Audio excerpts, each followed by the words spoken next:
Hey though, entitlement is at an all-time high. This simp shit is at an all-time high. We got some conversations that need to be had, you feel me? But listen, if you don't know who the hell I may be, my name is Stacy. Please make sure you subscribe right now if you're new to my channel. Smash the like button, comment as well. Make sure you ring the bell to join the gang.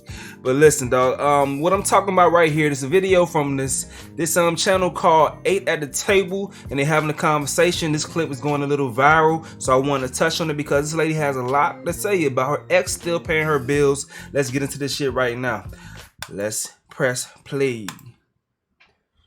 Don't be putting that on no man, and don't have these girls watching this video thinking that every man they meet, oh, I love your apartment, we gotta move. Why? Because you fucked here before. Wait, hold on. Wait, what? Hold on. Let's make sure we got the quality all up, ski. Quality need to be up there. We're gonna stay at 720 right here. Let's keep rolling. So I look at it in two ways. So I personally feel like that person has taken me from one space or level in my life to another. So I'm forever grateful. And I also, in the same note, feel like if I was to ever be in the space that I could repay in any way, shape, or form, that I would. You know what I mean? But and the other side of me is like, you can't take it back anyway, so it doesn't matter because you've already placed me at this space. So it's like, yeah, unless you want me to fake be with you to keep my shit, then let's just be friends, and it didn't work, and that's that. But you got to continue to, you know, your credit is gonna get messed up. I don't know. But he continued paying it. He did continue. He's He's still paying it. Yeah. And you with another dude. Yeah. Come on, man. It's been like I've been with my guy maybe like going on 1 year, and he's been paying my. Well, I would love to meet your guy. I would really love to meet him because those men are rare. I know. What type of weak ass nigga you gotta be? What type of weak ass nigga? A lot of this shit be the fella's part. The fella's fault. On both sides, this is crazy as hell. One side, what type of weak ass nigga you gotta be to go and move inside some other chick shit while it's being paid by another man?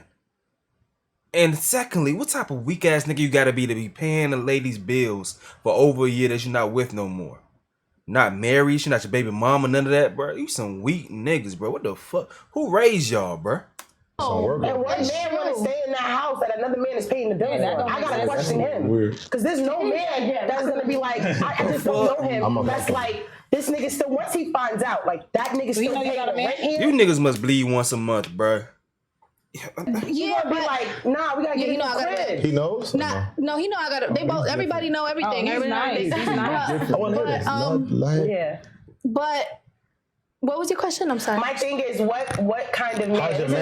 This is no judgment. How does my man feel? I mean, obviously he's okay with it. My man feels like while we have this opportunity, let's stack our bread. So when when it's like you, then that's why y'all together. That's what that is. Y'all two are both like, we're trying to come up. I wasn't sneaky because if I was sneaky, I would have stayed with. No, I don't mean sneaky like you hiding. I would have. Yeah. What I'm saying is, your man is on some like, oh, if that nigga gonna pay the rent, then we gonna come up off him. So your man think he's a sucker. I mean, and he thinks that nigga is a sucker. Yeah, my man does think that. He think he's a sucker. He thinks that, but I don't think that. No, that's my friend. I feel like fellas, what would you do? Would you let that shit slide? Could you be in a situation like that? Would you feel okay with being in a situation like that? Let me know, fellas. I feel like if it was let's be honest. I have a son. If my son was well off and he decided to put a woman in a car, I would feel like that's disrespectful for you to take. You should have never put that woman in that car. I agree with that. That's how I feel. And I raised could use that money in that car. Then he should have thought of that in the budget from day one when he initially got the car. So you know what I mean? Because basically getting his heart by cheating. Remember, I said cheating is the only reason. No, cheating is different. All right, yeah. Cheating is different. I feel like if someone cheats on you, then yeah, you should take the stuff away because they're being sneaky. They're using you. You know, they're using you. But if you're open about things like I was in this relationship where it just wasn't working, but we remained friends and he was still paying that during our friendship. And then maybe like 5 months later, I got with my guy. You know, you're not gonna stop. Have you ever seen your man before and kind of was like, why don't you just pay this shit so we don't gotta worry about him? Like, we can just get him out of here. But he don't have a. Neither have given me an issue to where I had to feel like that. You know what I mean? So it's not like that man has ever placed me in a space like the guy that pays my bills or pays whatever. He's never told me like, yo, you gotta figure this out. You know what I mean? But when you see your man, do you see him as a provider? Because he's not really providing for you. No, he does in every other way. Like providing for me, like what? Just our home? I mean, like who's more important to you right now? Your boyfriend or the one that's paying for your shelter? They play different roles in my life. You know what I mean? One's for money and one's for love. No, like my man is my man. Like, I'm gonna put him above anybody. So one's for love and one's for money. I'm not with the other person. But respectfully, right? Just because we're not judging you at all. Yeah. I don't care. Ideally, yes. I'm judging. And maybe I'm not judging her because women are gonna, as a human, you're naturally gonna take the advantages that life gives you. So I can't judge her. She just finessing. She playing her cards the best that she possibly can play them. It's these men in her life. It's these men. Like, bro, what? You spineless bastard. Who was very wealthy. When we separated, he was still paying the bills, right? Under the contingent and the understanding that I'm not fucking with nobody else. So I hid that I was in another relationship for a while. Did I ever discuss with the other significant other that this man was still paying the bills? Like, yes. But you know what happened eventually? Eventually he said, yo, if you're going to be with me 100%, you got to move out of that apartment. Whatever attachment you have with this man, you got to wrap that up. Or you're saying to me that you're trying to have your cake and eat it too, which is a bad analogy because if it's my cake, I can eat it, right? All of it. But the thing about it is, it's like, who's getting he still has a piece of you. So now I have to decide what kind of future I want with this other man. Is he just something to fly by night and I'm having a good time with? Because if that's so, then I'm going to have my cake and eat it too. I'm going to keep this one paying my bills, which is lovely, and this other one doing whatever role he plays. But if I'm trying to take it to the next level, then at some point, even me moving into a man's house and that bed is already there before I got there, we got to get new furniture, sweetheart. It's time to get a new mattress and everything. I don't want the mattress you've been sleeping on with the other. My dad passed away, right? And my mom moved on. This is like super personal. And my mom moved on, and it caused an estranged relationship between the two of us because how I found out she moved on, the man was staying in the house that my father passed away in. He was sleeping in the bed that my father had slept in for years. And so it caused so much hurt to me because I said, what man still wants to sleep in the bed that this man was humping and dumping and they had memories and shit. And I felt like I would have respected him. Well, I can't control who my mother moves on with. I can't change that dynamic. He'll never be my father. But respectfully, I felt like if he had any long-term plans with my mom, he would have said, listen, I can't sleep here tonight and I can't move in this house. We can get our own. I mean, all right. I mean, now look, I was with you. Now, Holiday. Yeah. The man met your beautiful mother. God bless both of them. Why does the man gotta buy a whole new damn house? Let me talk though. All right, I'll let y'all go. Like, let's be realistic. If I meet a woman that has a beautiful condo that her man has bought her, and I walk in there, the last thought on my mind is like, oh shit, she was getting fucked in here. I gotta buy her a whole new condo. I'm not doing that. Listen, I ain't a real nigga then. I'm gonna go in there and say, damn, old girl hooked this bitch. And I'm gonna try to add to the spot, like a new mattress, you know, maybe some bigger TVs in this bitch. I'm gonna spice it up. But it's like, y'all put so much pressure on men financially.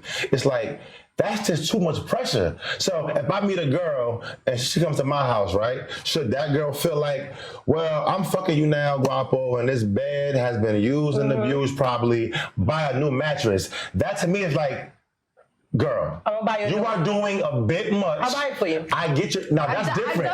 You can buy me a gift though. But don't have these girls out here watching this video like every man I meet. But are you gonna take the bet back when you break up? Every man I meet. No, he can have it. Every man I meet has to buy me a new mattress. Don't be putting that on no man. And don't have these girls watching this video thinking that every man they meet, oh, I love your apartment. We gotta move. Why? Because you fucked here before.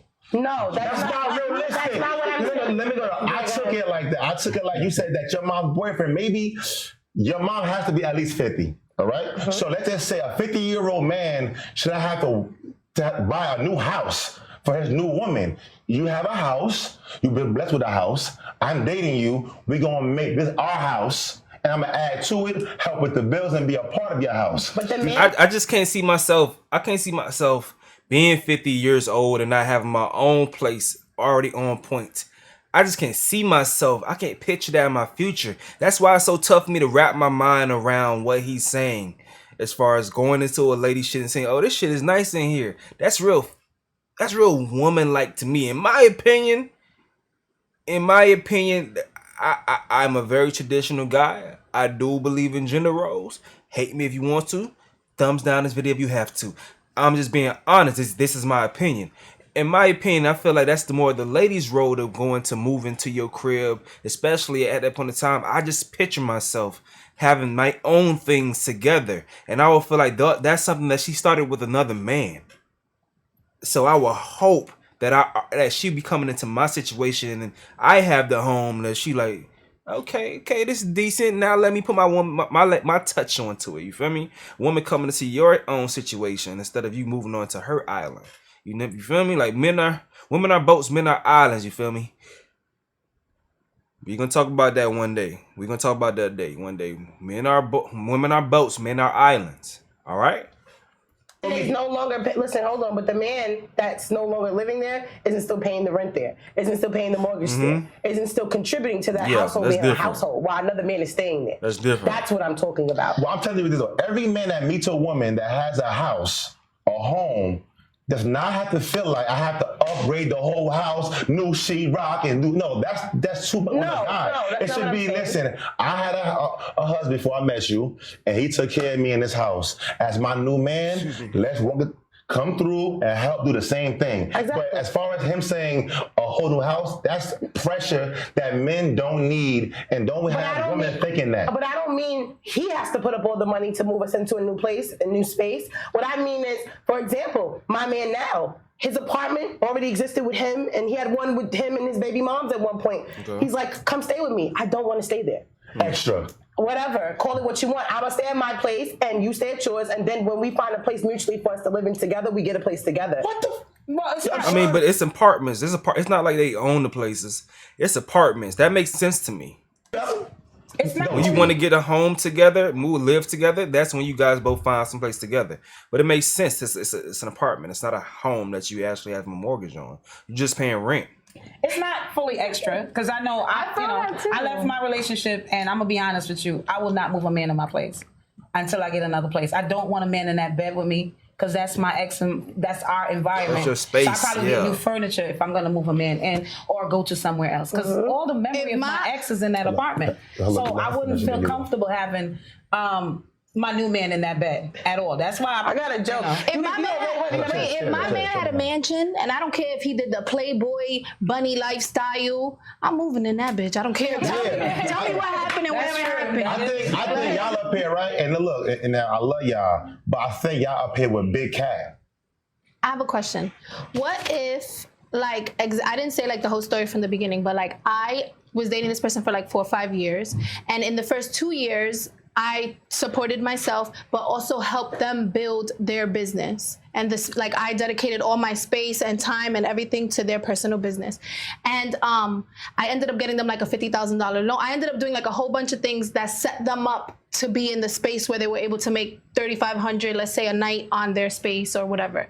So then that's at the second year. I was probably like 23, 24 years old when I did that. So then when the person got me the car and the apartment and everything, I was like 27, but our relationship was already like dying off. We were like friends, but you know what I mean? And to this day, he pays for it. So does it make it different that I helped him become more established or get into a space where those bills are able to be paid off because I helped him get there, even though we're no longer together? When you say it that way, it is different because now he feels entitled. There's an entitlement now. He feels entitled that he owes you, just like you said. If you were in this relationship and she means obligated. Him so much, when you got your first big check, you're gonna give him some money because you're like, thank you. Yeah, great. That's what he's doing for you. Right. He's saying, thank you for helping set me up. Without this, I wouldn't have this. And for that, I don't care that you're dating somebody else. I just want to make sure you're straight. I want to make sure you're okay. That is a different narrative. That changes the whole narrative. Yeah. So that's like the full story from that like, the beginning. He's not hurt. He's not hurt. He's not hurt. Yeah. So he's not hurt. He could keep it. Yeah. All right. I think they're moving on to a different situation. Different topic. Let's see. That can be a once in a while thing, but then it becomes too consistent, too constant. It kind of waters it down. I'm a dude, you bring in another chick when I have fun, but I think, in my opinion, it waters down and different on that. It's like tough. It's like, yo, I want to have. Yeah. Can you or a girl have a girl? Oh, that's another interesting situation. But listen, This is a channel called 8 at the Table. If you want to see more of their content, their link will be in the description below. Shouts out to them for that piece of content right there. But it's all just an interesting situation right there. It all depends on, man, it all depends on what you want in your life. When two people come together to have a relationship, it depends on whatever deals you guys cut to make that shit work. It's no one right answer when it comes to this world. It's no one right answer. We can have the most perfect idea as far as like how we want our life to go, but it's a great chance that something gonna come in that shit and change it up. It's all about preparation to make sure you're able to take whatever curveball that life throws at you and you still knock that hoe out the park. You feel me? It's all about that because it's no right answer. So when it comes to situations, these discussions are interesting because you have so many different ideas and perspectives on how people want to live their life. And it all makes sense. I still don't know how I will feel in this situation. And when it comes to me, this is why I feel like marriage is very important. If we are going to actually get in bed business-wise, I'm going to be doing something business-wise with you. I want to be married to you because now we're entering contractual agreements. If you're gonna be helping me with my business, holding me down and stuff like that, we might as well get married if we decide to be doing things that deep. You feel me? That's how I feel about it. So all this time we waste just with people and stuff like that. I do understand that people are seasonal. Some people are seasonal, but it shouldn't be that way, especially if you give me your time and resources. When you break up with somebody, especially a man, if you're a man, if you break up with a woman, she should not be able to have access to your resources that you provided in that relationship, unless you guys have kids and those kids need your resources. That's another reason why I feel like we should be fucking getting married to people. We should be weddings, marriages, all those things should be more promoted in our community rather than just this halfway way of thinking. And I understand some people feel like marriage isn't beneficial to most, but in this situation I don't see the man winning. Even if you guys he had whatever she said, she helped him while they were together. That's when y'all was together. When y'all not together anymore, lost, go your separate ways. I may be wrong, but that's how I feel. That's how I would want to live my life. I know somebody that agrees. Goddamn Quavius. Lord Quavius from the Migos. Quavo, that boy stashed that goddamn Bentley. Get out. Skrr. Skrr. How you say that shit? Now she out of a Bentley. But I'm gonna go to get about this shit. Let me know how you guys feel about this. No, you know what? Let's have a little fun. Let's go through the comment section. Any dude still paying your bills is still smashing. Period. Why average women like the man so much? That's very inconceivable. Men, please run. This constantly reminds me of how messed up many minds are in this community. There's few reasons why this works. First, she's smashing her sugar daddy. Smashing. Second, her boyfriend got somebody on the side. Third, they both finessing the sugar daddy. She has an OnlyFans. Explains a lot. Beta male. She was a beta male. Men, if you have wives, please stay at home. These type of women are out here. Yes. That's what I'm saying, bro. Listen, I got a lady, we be going through our shit, you feel me, like that. We go through our shit back and forth and stuff. But at the same time, man, I don't want nothing to do with what's out here in this world. So I'd rather deal with my issues with my lady before, stepping out here. And if I got to be out here in this world, dog, I'm finna just be working on my damn self and just slanging dick. That's the only thing I'm gonna be doing. Slanging dick and working on my damn self. Shout out Nick Cannon. Jermaine Mitchell, Quavo, where you at? We need you. Mediocre tutorials and reviews. Oh, he's on it. He's about to get active. But yeah, man, this is some crazy shit. It's some interesting shit right here, dog. We can go ahead and get these videos to you guys, man. I appreciate you guys for rocking with me. We up out of here. Yo.